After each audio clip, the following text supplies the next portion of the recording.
નમસ્કાર, આપ જોઈ રહ્યા છો સ્પાર્ક ટુડે ન્યૂઝ। ડભોઈ ખાતે વસાઈવાડી જીનમાં ગતરોજ 150 ફૂટ ઊંડા કૂવામાં યુવકના ડૂબી જવાનો બનાવ સામે આવ્યો હતો।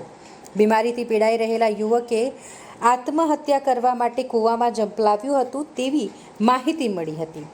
ડભોઈ ફાયર ટીમ અને વડોદરા ફાયર ટીમ દ્વારા 12 કલાકની ભારે જહેમત બાદ મૃતદેહને કૂવામાંથી બહાર કાઢવામાં આવ્યું છે।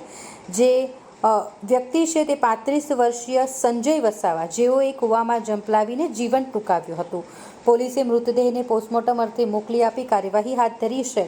તિજોરીના કારખાનાની મધ્યમાં ખુલ્લો અને જોખમી કૂવો આવેલો હતો, જ્યાં આ યુવકે જીવન ટૂંકાવ્યું હતું। પોલીસે આ મામલે વધુ તપાસ શરૂ કરી છે। ગઈકાલે રાત્રે 9:30 આસપાસ અહીં કૂવામાં એક છોકરો ડૂબ્યો છે। ટીમ રાત્રે આવીને લોકો પરત સવારમાં બચાવની કામગીરી તૈયાર બહુ જૂનો અને પાતાળી હવડરાની અને એમાં